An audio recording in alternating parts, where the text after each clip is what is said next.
Кеш жарық, құрметті телегөрермен, эфирде әдеттегідей апталық ақпар сараптамалық бағдарлама тізгіншісі мен Жандос Хамза алдымен осы аптаның ішінде болған біздің тілшілеріміздің назарына іліккен ақпараттардың ең маңыздыларын таңдап іріктеп, қысқаша көз жүгіртіп өтсек. Ақ жол партиясы оппозиция туралы жаңа заң жобасын дайындады. Ақ жол парламенттегі оппозициялық партияға айнала ма? Офшордағы ақшалар елге қашан қайтады? Халықтың қыруар қаржысын жымқырып, шетелге қашқан мешкейлерге енді мемлекет не істейді? Елімізде жаңа жылдан бастап заңда жаза да қатаңдады. Енді ешбір ережеге бағынбай, елге сыймай жүрген жүгенсіздер аяғын жинай ма деген үміттеміз. Осы және бұдан да басқа маңызды да қызықты ақпараттармен алдағы жарты сағатта бөлісеміз.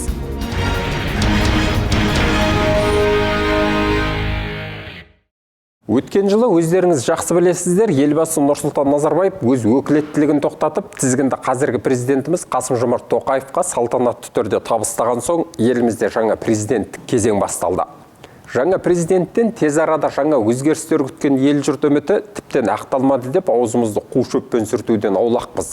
Әрине, өз арамызда билікте ие өзгергенмен жүйе өзгермеді деп өкпе айтатындар да болар. Бірақ 30 жылға жуық бір орында тұрып қалған тастай сеңді ерітіп, бұзып жүргізу үшін қандай күш жігер, батылдық пен белсенділік керек. Бастысы жоғарыда айтқанымызда ел жұрттың ертеңгі жақсылыққа деген жарқын үмітіне бүгінгі билікте үлкен бетбұрыс бар. Билікке келісімен бірден елмен емен жарқын, етене жақын байланыс орнатуға тырысқан Қасым-Жомарт Тоқаев өткен айдағы ұлттық кеңестің отырысында парламенттік оппозиция құру туралы айтқан. Жалпы 30 жылға жуық оппозицияның өзі түгелі тек осы сөзден аттай үркіп келген үкіметтің өзі пәрмені күшті парламентке оппозициялық партия кіргізу туралы сөз қозғаса, бұл өкілетті органның өзінде оң өзгеріс орнауға жол алды, аз қалды деген сөз. Бүкіл елге мәлім, бұдан біраз жыл бұрын аяқ астынан ойбай көп партиялы жүйе жасаймыз деп, мәжілісті жаулаған бас партияның қасына тағы бір қос партияны қосқанымен, бәрібір бас партия мүшелерінің саны басым түсіп, саусақпен санап аларлық 4-5 мүшелері бар әлгі екі партияның айтқан ұсыныстары мен талап тілектері құмға сіңген судай жұтылып кетіп отыратын. Сондықтан көп партиялық парламент деген аты болғанмен заты әлсіз заң шығарушы құзырлы орган елдің ескертпесін елеп, халықтың қамын күйттеуге қауқарсыздау болды. Міне, енді ел президенті парламенттің өзін өзгертуді қолға алып отыр. Ал бұған парламенттегі партиялар не дейді? Тілші материалынан көрейік. Бүгінде ел парламентінде 3 саяси партияның өкілдері отыр. Басымдық билік партиясы Нұр Отанға берілген. Парламенттегі комитет төрағалығын осы партияның өкілдері тізгіндеген. Ал Ақ жол мен коммунистік партиялардың өкілдерінің саны айтарлықтай аз. Мемлекет басшысы Қасым-Жомарт Тоқаев ұлттық кеңестің екінші отырысында парламенттік оппозиция құру туралы тапсырма бергенді. Ол үшін үкіметке тиісті заң жобасын әзірлеуді жүктеді. Бізге парламенттік оппозиция институты қажет. Біз жаңа қоғамдық парадигманың басты шарты балама көзқарастар мен пікірлер екенін түсінуіміз керек. Соңғы жылдары өз ұстанымдарын ашық білдіріп жүрген белсенді азаматтар бірқатар әлеуметтік экономикалық мәселелерді шешуге атсалысты. Біз балама пікірлер мен қоғамдық талқылау тоқыраудың бастауы емес, керісінше дамудың басты талаптарының бірі екеніне көз жеткіздік. Сондықтан парламенттегі саяси азшылықтың негізін заң жүзінде бекіту қажет. Бұл үшін парламент туралы заңды саяси азшылыққа кепілдік беретін нормалармен толықтыру қажет. Мысалы, басқа да партиялардың өкілдері парламенттегі кейбір комитеттердің төрағасы лауазымдарын еліне алатындай жағдай жасау керек. Ал парламенттік оппозиция құру үшін үкімет пен өзге партиялар заң жобасын әзірлегенше Ақ жол партиясы өз жобасын ұсынып отыр. Айта кету керек, ақ жолдықтар бұл жобаны 2013 жылы әзірлеп, Еуропадағы қауіпсіздік және ынтымақтастық ұйымы тарапынан жоғары баға алған болатын. Қазір партия парламенттік оппозиция туралы заң жобасын жаңартып жетілдіруде. Ендігі бүгін, яғни 5 қаңтардан бастап парламент депутаттары аймақтарды аралауға кіріскені мәлім. Өңірде жүрген партия төрағасы Азат Перуашевпен хабарласып, өздері ұсынып отырған құжаттың ерекшелігін сұрадық. Партия бұл қадамға парламенттегі теңсіздіктің жоқтығынан бардық деп отыр. Араға 7 жыл салып, ақ жолдықтардың арманында үміт пайда болды. Мысалы, бірінші бірнеше рет маған мен өзім сөйлеген кезде микрофонды өшірген болатын. Біз сөз сұраған кезде бізге сөз бермейтұғын. Тіпті бюджет тасымалғанда да тек Нұр Отан салдаған сөз сөйлеп алып маған несі кез келген кезде микрофон өшіреді. Осы жағдайды өзі соған термеледі біздерді. 2013-те заң жоба дайын болып, біз оны сараптамаға ОБС-ге жібердік. ОБС атынан біздің заң жобамызға, біздің құжатымызға өте жақсы баға берген, қолдаған. Бірақ өкінішке орай бұл ол кезде 2013-2014-те бұл заң жобасын жылжытуға қолымызға келмеді. Сондай-ақ әр партияның депутаттарының арасынан мәжіліс төрағасының орынбасарлары мен комитеттер төрағалары болуын ұсынады. Оппозиция үшін республикалық бюджеттің атқарылуын бақылау комитеті төрағасының лауазымын бекітуді, маңызды оқиғаларға қатысты парламенттік тыңдаулар мен тергеулерді бастау, үкіметтік заңдарға балама заң жобаларын енгізу, парламенттік оппозиция өкілінің парламент отырысында сөз сөйлеуін қамтуды ұсынады. Азат Перуашевтың айтуынша, парламенттегі саяси партиялардың ұстанымы жұмысы бұқаралық ақпарат құралдарында мемлекеттік ақпараттық тапсырыстар арқылы тең жариялануы тиіс және биліктің партиясымен тең бюджетті қаржыландыру болуы керек. Мысалы, Нұр Отан партиясы қаржыландыру парламентке бөлінген қаражаттан 80%. Олар себебі 80%-дай дауыс жинаған. Біздің ойымызша, мына қаражат бөлінген кезде тек билік партиясы емес, басқа да парламентке өткен партияларға бөліну керек. Бір, екіншіден, оларға бөлінетін қаражат билік партиясымен де тең болу керек. Саяси партияларға митингілер өткізуге кедергілер болмауы қажет дейді ол. Біздің заң жобамызда мысалы парламентке сайланған партиялар өз митингдерді, өз шеру өткізген кезде олар ешкімнен рұқсат сұрамауға құқықты болу керек. Себебі оларға халық сайлаушылар сенім білдірді. Сол үшін біз сол партияға ешқандай кедергі салмауымыз керек деп санаймын.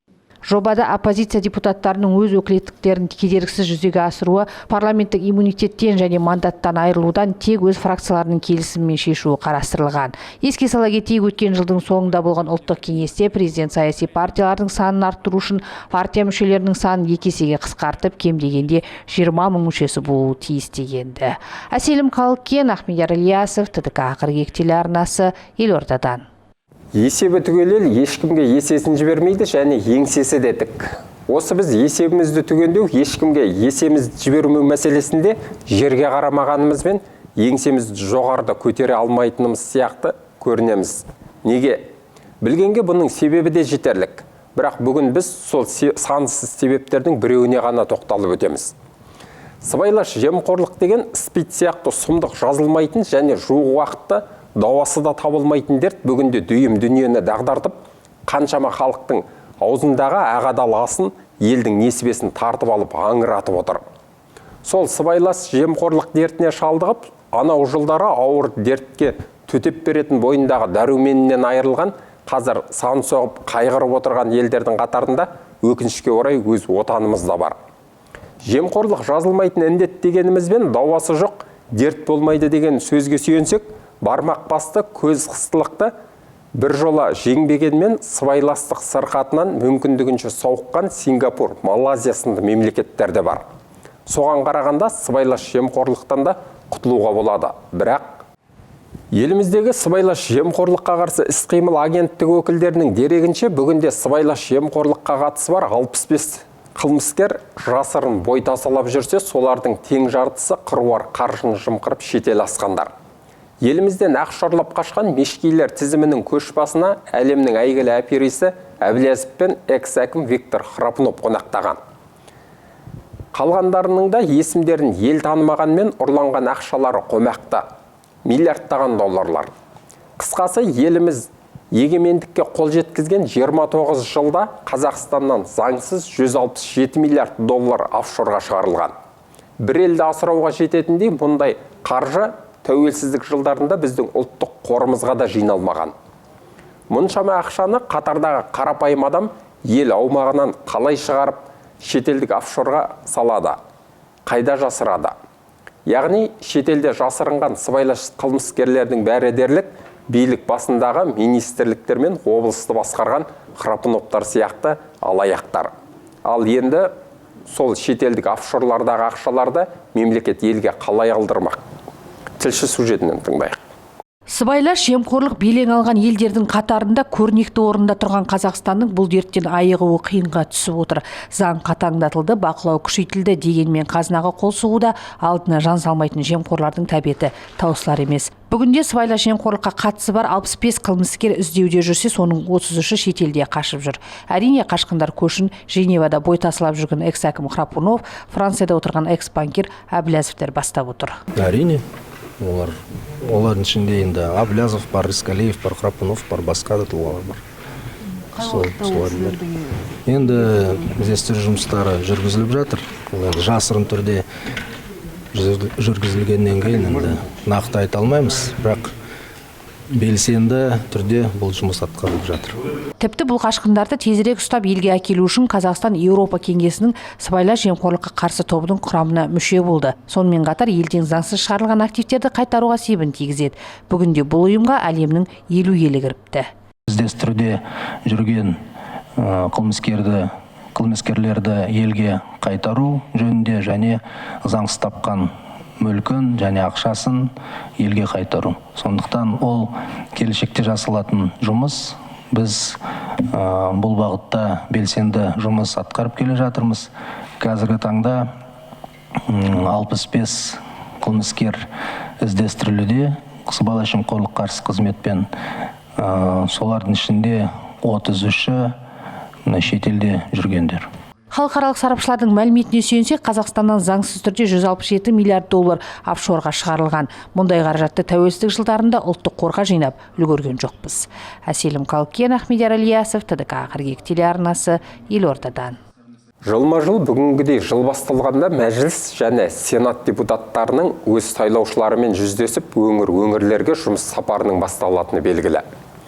Жылдағы үйреншікті дәстүрмен биылда аймағымызға өткен сайлауда облысымыздың атынан үкілеп қосқан бір топ депутат табандырып, бұрынғысынша бірқатар мемлекеттік және жеке мекеме мамандарымен жүздесіп, өңірдегі санаулы болса да жұмыс жасап тұрған өнеркәсіп орындарының тыныс-тіршілігімен танысты. Депутаттар сапарының мақсаты халық тұрмысымен жақын танысып, қазіргі қоғамды толғандырып отырған толғақты мәселелерді парламент мінберінен көтеріп, министрлерге мықтап тапсырып, үндемей емес, керісінше үкіметке үнемі міндеттеп отырулары керек. Жергілікті жердегі жұртшылықтың жағдайымен жанайқайын, мұңымен үнін алыстағы министр мен үкіметке жеткізетін дәнекер болып жүрген дардай депутаттарға бұл жолы аймақ халқы қандай талап тілектері мен жағдайларын айтты. Тілші сюжетінен тыңдайық. Мемлекет басшысы Қасым-Жомарт Тоқаев желтоқсан айының соңғы күндері бірнеше заңға қол қойды. Солардың бірі міндетті әлеуметтік сақтандыру туралы заң болатын. Бұл заң жобасында мемлекеттік экономикалық белсенділігі төмен халық үшін жарна төленетін айтылған. Жұмыс берушілер жалдамалы жұмысшылар үшін, ал қызметкерлер мен салық органдарында тіркелген өзін-өзі қамтыған азаматтар өздері үшін өздері төлейді. Солардың бірі мүмкіндігі шектеулі жандар. Әлеуметтің осал тобы үшін емдеу орындарында жеңілдіктер де қарастырылған. Мәселен, ақыл ғана көрсетілетін ем-дом түрлері енді тегін жасалатын болды. Балаларымыздың оған тісті біз тегін емдеткен емеспіз. Енді осы міндетті әлеуметтік сақтандыру аясында біздің балаларымызға мүмкіндік туып отыр. Тегін жаңағы тістерін емдете алады, тегін жаңағы осында ем ала алады, мысалға больництерде, поликлиникаларда. Енді тағы бір мәселе, мысалы мүгедектерді оңалту мәселесі де қазір осы поликлиника жаңа біз аралап шықтық, керемет жаңағы жағдай жасалған, койка месті бөлінген, жаңағы комната бар, әдейі жаңағы мүгедектерге сол оңалту жаңағы жұмыстарын жүргізетін. Бүгінде нөмір 5 қалалық емхана өз емделушілеріне міндетті әлеуметтік сақтандыру туралы толыққанды ақпарат берген. Халық қалаулылары емделушілермен жеке-жеке сөйлесіп, жаңа заңның тиімділігін түсіндірді. Қабылдау жүргізгенде әрбір келген пациенттің ең біріншіден қабылдауға келген уақытта сақтандырылған жөнінде информация береді, ақпарат береді, және де біздің пациенттеріміз егер сақтандырылмаған болған жағдайда қалай сақтандырылу керек, медициналық сақтандыру дегеніміз не зат, және ол қандай да көмек көрсетуге қолжетімді болу керек, соның барлығын түсіндірме жұмыстар жүргізіп отыр. 5 қалалық емхана 50 мыңнан аса оралдыққа медициналық қызмет көрсетеді. Депутаттар емдеу мекемесі толықтай заң бойынша жұмыс жасауға қауқарлы екенін айтты. Олардың алдағы сапарлары аудандарда жалғасатын болады. Сондықтан біз негізі осы жұмысқа қанағаттанып тұрмыз. Сонымен қатар ертең аудандарға шығамыз. Аудандарға да шыққанда көретін жерлеріміз сол мектептерді көреміз, мұғалімдермен кездесеміз. Өйткені статус педагога деген заң қабылданды. Сонымен қатар бағанағы кіші орта бизнестің дамуы, ауыл шаруашылығының дамуы, оның бәрі біздің еліміздің әлеуметтік экономикалық мәселесіне тікелей қатысы бар. Айта кеткен жөн, әлеуметтік медициналық сақтандыру қоры жарнасын төлеуден азаматтардың 15 санаты босатылады. Айнұр Төлеуғалиқызы, Айболат Жағыпар, Александр Грабарев, ТДК қыркүйек телеарнасы. Құрметті телекөрермен, әдеттегі дәстүрмен бағдарламамыздың келесі бөлігінде елдің экономикалық жаңалықтарынан құлағдар қалатын қаржылық шолу айдарымыздың бүгінгі шолушысы және тілшіміз Айнұр Төлеуғалиқызы. Айнұр, кеш жарық, қош келдің. Қош көрдік, Сандос. Қымбатты телекөрермендер, кеш жарық.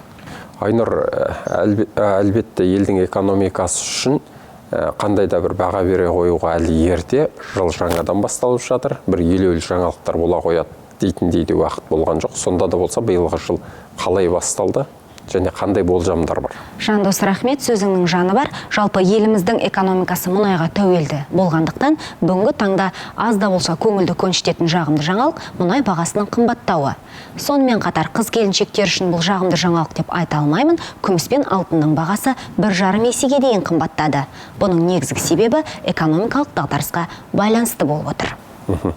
Әлбетте табиғи байлықтарға, соның ішінде мұнайға иек артып отырған біздің мемлекетіміз үшін мұнай құнының қымбаттауы бұл ел экономикасына пайда тигізер қуанышты жағымды жаңалық деп білеміз. Кезекті өзіңе берсек. Рахмет, Жандос. Әлемде мұнай бағасы айтарлықтай қымбаттады. Brent маркалы қара алтын баррелінің құны $70 асты. Сарапшылардың айтуынша, мұндай нәтиже былтырдың мамырынан бері алғаш рет тіркелген. Күні кеше айтылған алтын бағасының өсімі де бүгінгі қара алтынның қымбаттауы ирандық генерал Касем Сүлейманидің өлімі туралы ақпаратқа тікелей байланысты. Сондай-ақ америкалық Tesla компаниясындағы өсім мен өзбекстандық мұнай компаниясындағы реформалау жұмыстары туралы да баяндайық. Сарапшылар әлемде мұнай бағасы өсімінде таяу шығыстағы жағдайдың өршуімен байланыстырып отыр. Лондон биржасындағы сауда-саттық барысында Brent маркалы қара алтынның құны $70, 16 центті құрады. Мұның алдындағы сауда күнімен салыстырғанда 2,8% қымбаттаған. Жалпы Brent баррелінің бағасы мұның алдында соңғы рет мамыр айының соңында $70 жеткен еді. Ол кездегі қымбатшылыққа Парсы шығанағындағы шиеленістер әсер еткен болатын. Ел үкіметі Қазақфильм және Шымкент пен Петропавл әуежайларын сату ойыннан айнды. Ұлттық экономика министрлігі қаулы жобасын әзірледі. Ведомство аталған нысандарды жекешелендіру тізімінен алып тастау туралы ұсынымдама жасады. Мемлекеттік реестр ақпаратына сай Қазақфильмнің шамамен 50% үлесін саудаға шығару көзделген болатын. Ал Петропавл әуежайын толығымен бәсекеге қабілетті ортаға тапсыру жоспарланған еді. Шымкент әуежайы болса қалалық коммуналдық меншікке өтетіндіктен жекешелендіру тізімінен шығарылды. Осыған қатысты талқылаулар 2 аптаға жалғасты. 17 қаңтарда нақты шешім қабылданатын болады. Барлығыңыз білетіндей, биылғы жылдың 1 қаңтарынан бастап салық төлеуші негізгі қарыздың сомасын төлеген жағдайда есептелген өсімпұлдар мен айыппұлдарды есептен шығару туралы шағын және орта бизнес субъектілеріне салықтық рақымшылық жүргізу тапсырған болатын. Қаржы министрлігі заңнамаға түзетулер енгізіп, тиісті ішкі нормативтік құқықтық актілер әзірлеп, соның негізінде былтыр шағын және орта бизнес субъектілер үшін, сондай-ақ жеке тұлғалар үшін салықтық рақымшылық жасалды. 2018 жылдың 1 қазандағы жағдай бойынша берешегі бар салық төлеушілер рақымшылық науқанына ілігіп, өтеу кезінде есептелген өсімпұлдар мен айыппұлдар есептен шығарылды. Салықтық рақымшылық қорытындысы бойынша жалпы республика деңгейінде 41.183 салық төлеуші 8,5 миллиард теңге сомасында берешегін өтеді. Бұл ретте есептен шығарылған өсімақылар мен айыппұл сомасы 2,19 миллиард теңгені құрады деп атап өтті Қаржы министрінің бірінші орынбасары. 1 қазанға дейінгі төлеу мерзіммен өткен жылғы салық кезеңдері үшін қосымша салық есептелген ұсынған салық төлеушілерге де рақымшылық жасалған. Нәтижесінде 3214 салық төлеуші рақымшылықты пайдаланып, олар 10,1 миллиард теңге берешекті төлеген. Олардың 3,16 миллиард теңге көлеміндегі айыппұлдары мен өсімақылары есептен шығарылды. Қазақстанда алтын әшекейлер 6%-ға, ал күміс 2%-ға қымбаттады. Портал сарапшылары алтыннан жасалған зергерлік бұйымдардың бағасы бір жыл ішінде 5,8%-ға, 16.870 теңгеге дейін өсті деп есептейді. Бір жыл бұрын 1 грамм алтынның құны 15,938 теңгені құраған болатын. Нұрсұлтандағы алтын әшекейлер 23.707 теңге, одан әрі Ақтау 20.285 теңге және Атырау 19.859 теңге. Алтын бағасының едәуір өсуі Петропавлда да байқалады. Оның граммы үшін 26,15%, 17.491 теңгеге дейін қымбаттады. Алматыда граммы үшін 19,16%, яғни 15,254 теңгеге қымбатшылық байқалды. Және Шымкентте граммы үшін 17,13%, 15.725-ге дейін байқалды. Күмістен жасалған зергерлік бұйымдар бір жыл ішінде 1,5-18%-ға 1488 теңгеден 1509 теңгеге дейін қымбаттады. Ал Атырау граммы үшін 2226 теңге, Нұрсұлтан 1982 теңге және Алматы граммы үшін 1948 теңге. Тұрғындар күміс әшекейлер ішінде бәрінен артық төлейді. Ең жоғарғы баға Қостанайда граммы үшін 17,13%, 1,663 теңгеге дейін. Көкшетауда граммы үшін 8,15%, 1039 теңгеге дейін. Және Таразда граммы үшін 7,14%, 1373 теңгеге дейін тіркелген. Міне қымбатты телекөрермендер, қаржылық шолу айдары осымен аяқтала келді. Теңгеміз тұрақты, экономикамыз қуатты болсын.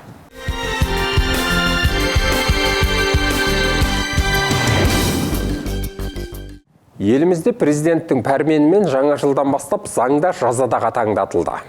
Енді есірткі сатып, аң атып, әйел зорлап, адам қорлағандар және мал ұрлағандар қатаң жазаланатын болады. Бұған дейін мұндай қылмыстар үшін түрлі түлкі бұланға салып, жеңіл желпі жазамен құтылып, құзырлы органдардың қолынан сытылып шығатындар енді бұндай айып үшін айлап емес, жылдап абақтыға жабылады. Бұл жаңа заңның талабы. Сонымен қоса ішімдік ішіп мас күйінде көлік тізгіндейтін жүргізушілерге жасалынатын кішігірім жазамен енді ішпе деп шығарып салатын кешірімде осымен келмеске кетті. Ішімдік ішіп көлік жүргізіп жол сақшыларының қолына түстің бе, өмір бойы көлігіңнің рөлімен қоштасасың. Көші-қон заңында да көп өзгерістер бар. Сырттан келетін келімсектер егер еріншектеніп, уақытылы тіркеуге тіркелмесе, немесе тиісті құжаты рәсімделмесе, енді көресінді көреді. Себебі кім көрінген кедергісіз кіріп шыға беретін біздің еліміз есік терезесі жоқ иесіз үйдей иесіз жатқан еліміз.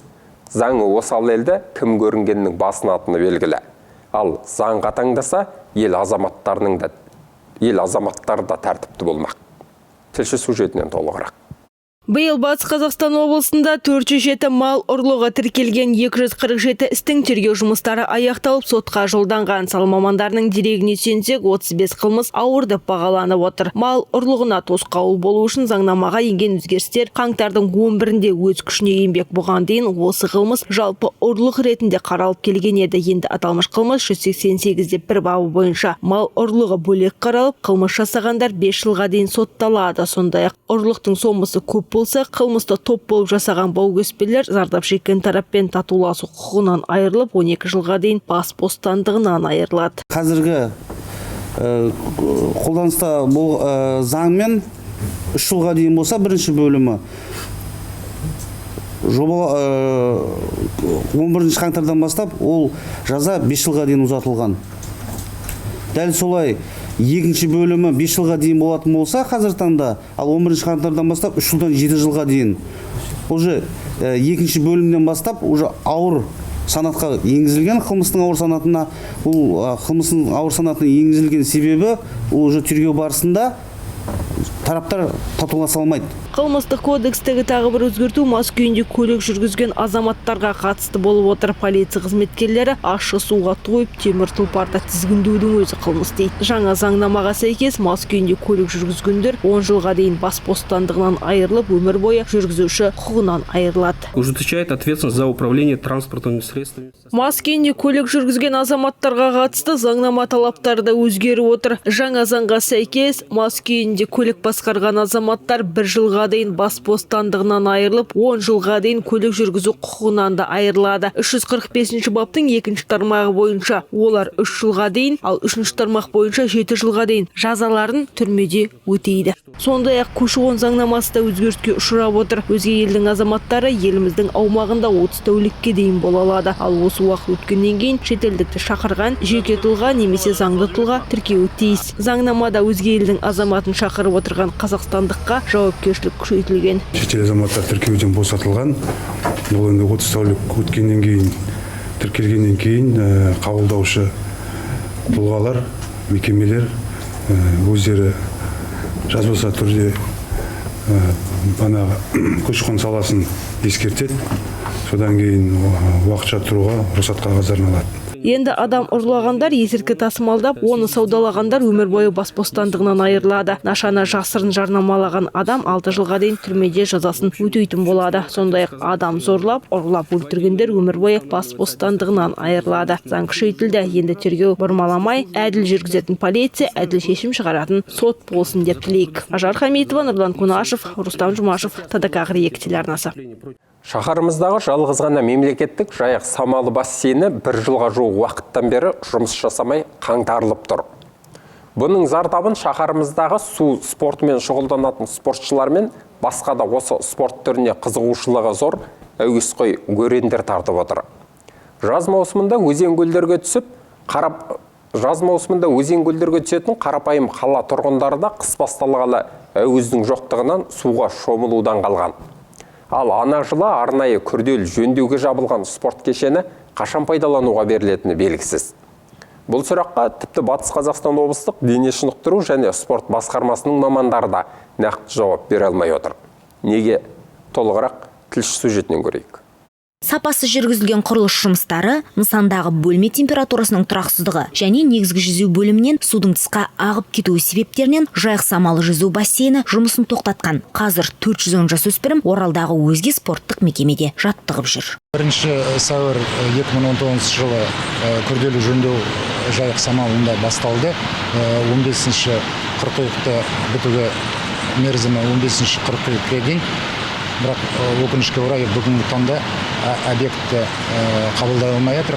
Жайық самалы бассейні 2004 жылы пайдалануға берілген еді. Сол уақыттан бері күрделі жөндеу көрмеген нысанның кәріз жүйелерінің тозығы жеткен. Осы олқылықты жою барысында жіберілген қателіктердің салдарын жас спортшылар көруде. Сол себепті құрылыс жұмыстарымен шұғылданған мердігер компанияны спорт басқармасы сотқа берген. Мердігерді жаңағы мемлекеттік сатып алудың жосықсыз қатысушысы ретінде тану туралы талап арыз сотқа берілді. Күні бүгінге сот процесі жүруде және сот экспертизасы тағайындалды. Яғни жаңағы жұмыстар қалай жүргізілді, толық жүргізілді ме, сапалы жүргізілді ме, міне осындай мәселелерге жауап беретін болады. Осы орайда құрылыс компаниясының өкілі төмендегі себептерді алға тартты. Проекті бойынша кафельдерін, гипсокартонын, сосын мына раздевалка деп айттыңыз ғой. Сол жерлердің зарларын утепление істеп, мен плитамен отоплениясын жүргізіп, қолдың отоплениясын өзгертіп, сол ғана жұмыстар болды. Астында именно сол бассейннің жүрегі жаңа насостар, хлоратор, дозатор хлора, сосын теплообменник деген бассейнді жылытатын перелив бассейні ол болған жоқ. Ал сот процесінің қашан аяқталары әлі күнге дейін белгісіз. Суға жүзуді жанына сергеткен болашақ жүзгіштер бүгінде Оралдағы бірнеше спорт мектебіне барып жаттығып жүр. Айнұр Төлеуғалиқызы, Айболат Жағыпар, Александр Грабарев, ТДК 42 телеарнасы. Батыс Қазақстан облысында аты жаман жатыр мойны обыры мен сүт безі қатерлі ісігіне шалдыққан қыз-келіншектердің саны 60 адамға жетті. Бұл көрсеткіш ақ халаттылардың бақылауына ресми тіркелгендері ғана. Солардың бірі өңір тұрғыны Динара Бектова да аталмыш обыр дертіне шалдыққанына 1 жылдың жүзі болған. 33 жасар 3 баланың анасы дертіне дауа іздеудің орнына қазір 3 баласына пана іздеумен әлек болып жүр. Әр үйдің босағасын паналаған жалғыз басты ана әлеуметтік жағдайының қиындығына байланысты енді ел ағаларынан көмек сұрайды. Тақырыпта арна тілшісі жалғайды. Бүгінде елімізде 6 түрлі онкологиялық аурудың алдын алу мақсатында скринингтік тексеру жұмыстары емханаларда тегін жүргізіледі. Олар сүт бездері, жатыр мойыншығы, тоғышек, өңеш және асқазан, еркектік без және бауыр. В ряде случаев мы за женщинами ходим. Обыр еңбек көнетін дерт. Сондықтан науқас оны жазылмайтын сырқат деп бірден жеңіле салмай, онымен белсенді түрде күресе білуі керек. Обыр дертін емдеу кезінде екі тарап, яғни дәрігер мен емделуші де ынта танытуы тиіс. Дерт неғұрлым ерте анықталса, оны емдеуде соғұрлым жеңіл болмақ. Ол үшін өзіңіздің емдеуші дәрігеріңізге жиі қаралып, әрекеттік медициналық зерттеулерден өтіп тұру керек. Бұның өзі қандай да болмасын дерттердің, соның ішінде қатерлі ісіктердің алдын алу шарасы болып табылады. 33 жастағы 3 баланың анасы Динара Бекетова обыр дертіне шалдыққанын жақында ғана білген. Нақты диагнозы жатыр мойны обырының 3-ші сатысы. Динара онкологиялық диспансерге өткен жылдың қараша айында жүгінгенмен тұрмысын тауқыметінен ем-домында толық ала алмады. Онкологиялық диспансерде кейіпкерімізге сәулелі терапия тағайындалғанмен, әкесіз өсіп келе жатырған 3 бірдей балапанын тентіретіп қалдыра алмағандықтан ауруханадан кетуге мәжбүр болған. Сол себепті де ем толық жүргізілмеген. Атырауға мына осыларға пособие жинау үшін әкелгеннен де бір хабар жоқ, бірінен етпейді. Алиментте 3 миллионның үстіне шыққан шығар. Жаңа судебный исполнительге соққам, пособияның қағазын алып жүрдім, ол барып келіп екордағы. Соқсам, мен сіздің деліңізді басқа судебный исполнительге беріп жібердім. Енді кімге бердіңіз айтыңыз десем, айтпайды. 4-5 рет сұрадым, ешбір жауап бермейді. Жасана жолдасынан ажырасқанына 1 жылдың жүзі болған. Бүгінгіні біреудің аядай ғана лашығын 50 мың теңгеге жалға алып келеді. Ол жөнсіз ақша сұрап, оны өз қажеттіліктеріме жұмсап жатқаным жоқ. Тек баспана ақысын төлеу мен күнделікті тамақ алуға, қаржы сұрауға мәжбүр болып тұрғанын айтты. Бүгінде обырдың әрбір түрі үшін күрделілігіне қарай хирургиялық араласу, сәулелік терапия және химиотерапия сияқты бір тіпті одан да көп әдісті қамтитын ерекше емдеу режимі талап етіледі. Өңір ақ халаттылары Динараның қазіргі жағдайы көз жұма қарайтын мәселе еместігін, емханаға жатып кешенді ем алу керек дейді. Қатты қиналдым. 3 баласы бар кішкентай. Өзім де шаршадым. Бала бағам, қызымды бағам. Шаршап кеттім мен де. Шаршағанма бақилым ғой, тек мына қызыма бір қолыштарын беріп ел жұрттан айналайын. Жамағаттардан бір көмек болса деп үміттенем. Мамандар ерте кезеңде анықталған сүт безі, жатыр мойны, ауыз қуыс, лейкемия, лимфома және тоғышек обырын ерте әрі дәл диагностикалау арқылы және озық практикалық әдістерді қолдана отырып емдеу жағдайында жақсы нәтижеге қол жеткізуге болатынын айтады. Ақбота Болатқызы, Нұрлан Кунашев, Манарбек Кушалиев, Рустам Жұмашев, ТДК 42 телеарнасы. Мінекей, құрметті телегөрермендер, осымен бізге берілген уақытта өз мәресіне жетті. Біз тура осы жерден тізгінді тежеп, кезекті қауіп қатер айдарына бермекпіз. Айдарымыздың тұрақты шолушысы және тілшіміз Эльмира Рахмешева. Эльмира, кеш жарық, қош келдің. Кезек өзіңде. Ал, құрметті телегөрермендер, біз сіздермен келесі сенбіге дейін қоштасамыз. Ел аман, жұрт тыныш болсын. Армысыз қадірменді телекөрермен, эфирде өңірдегі қылмыстық жаңалықтарға жасалған шолу қауіп қатер айдары.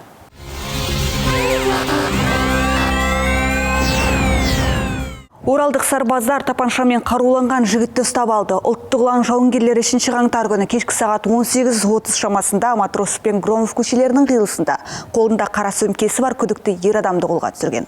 Алдымен оның жеке құжаттарын тексермек болып тоқтатады, сол сәтте күдікті жалт беріп қашуға тырысады. Бірақ ширақ қимылдаған жауынгерлер оны тырп еткізбепті. Қауіпсіздік шарасын қолдануға патруль басшысы қатардағы Санжар Жәлел, патруль жауынгерлері Айсыдық пен Ерсағым Болатов қатысқан.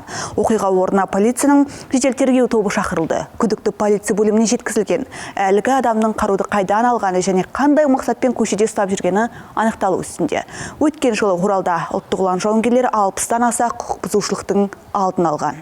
4 қаңтар күні жауынгерлік қызметке түсіп, Северосок ықшам ауданындағы Громова көшесінде күдікті азаматты тоқтатып, сыртқа тексеріс жасау барысында сол жақ қалтасынан пистолетке ұқсас қаруды таптық. Тас жол бойына шығып кеткен жылқылар автокөліктегі адам үшін қауіпті болып тұр. Жылқылардың көлікке соқтығысуынан облыста жол оқиғасы тіркелді. Бөрлі Ақсай жолындағы оқиғадан 3 адам жарақат алған. 4 қаңтарда сағат 19:50 шамасында тас жолдың 10 шақырымда Mitsubishi автокөлігі 3 жылқыға соқтығысады. 1958 жылғы ер адам рөлде отырыпты. Оқиға салдарынан 1957 жылғы 2 және 1960 жылғы әйел адам жарақат алған. Облыстық денсаулық сақтау басқармасының баспасөз хатшысы Айнагүл Сақпосованың айтуынша, ауруханаға жарақат алғандар басқа көлікпен өздері жеткізілген. 2 әйел адамда бұғанасы сынып, алғашқы көмек көрсетіліп, амбулаторлық ем алуға жолданды. 3 әйел адам кеуде тұсын соғып алған, дәрігерлердің қарауында қалдырылды. Бірақ алғашқы ем домын алғаннан кейін ол әйел адам өздігімен ауруханадан кетіп қалған. Оралдағы орталық базар маңындағы Азизы сауда үйінен өрт шықты. Оқиға 4 қаңтар күні болған. Батыс Қазақстан облысы төтенше жағдай департаментінен түскен мәліметке сүйенсек, Құрманғазы көшесі 69 мекен жайында орналасқан Азизы сауда үйінен өрт шыққан туралы хабар кешкі сағат 21:27-де түскен. Сауда үйіндегі пластикалық қабырғалы бутиктің бір жағы өртенген. Жалпы жалын 50 шаршы метрді шарпыды. Тілсіз жауды ауыздықтауға 50 техника мен жеке құрамнан 32 адам жұмылдырылған. Киім сататын бутик өртенді. Өрттің шамамен ауданы 50 шаршы метр.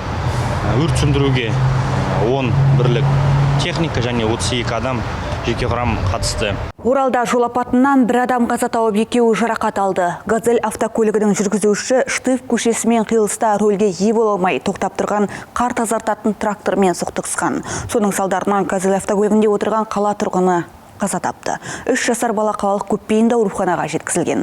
Облыстық денсаулық сақтау басқармасы мамандарының мәлімдеуінше, жол апатынан 3 адам зардап шеккен. Жабық бас ми және бас жарақаттарын алып миы шайқалған 38 жастағы әйел жедел жәрдем көлігінде көз жұмған. Жабық бас ми жарақатын алып миы шайқалған 3 жасар бала мен 40 жастағы ер адам қалалық Көпбейінді ауруханаға жеткізілген. Жол көлік оқиғасы салдарынан Газель маркалы автокөліктің 1981 жылы туылған жолаушысы оқиға орнында көз жұмды. Сондай-ақ сол көліктің 2016 жылы туылған кәмелетке толмаған жолаушысы Орал қаласындағы Көпбейінді ауруханаға жеткізілді.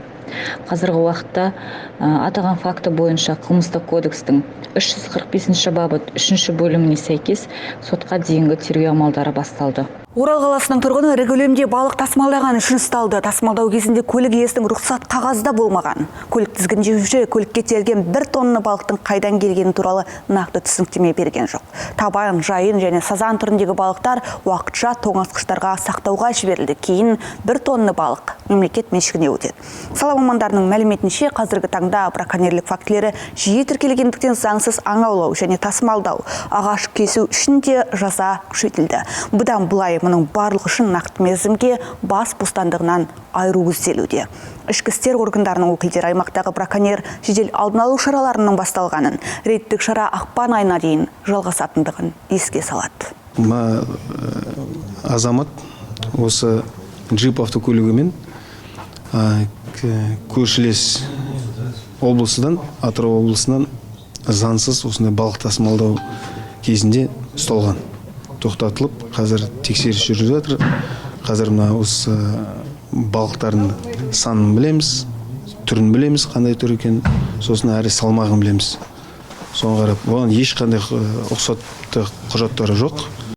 Есірткі затымен ұсталды. 8 қаңтарда түнгі сағат 1:30 шамасында қызметтік міндеттерін атқарып жүрген Орал қалалық полиция басқармасының патрульдік полиция батальонының инспекторлары қалалық демалыс саябағы ауданынан түн қатып жүрген күдікті деп танылған азаматты ұстайды. Оны тінту барысында оралған жасыл түсті ұнтақ зат, арнайы иісі бар жасыл түсті өсімдік тектес заты табады.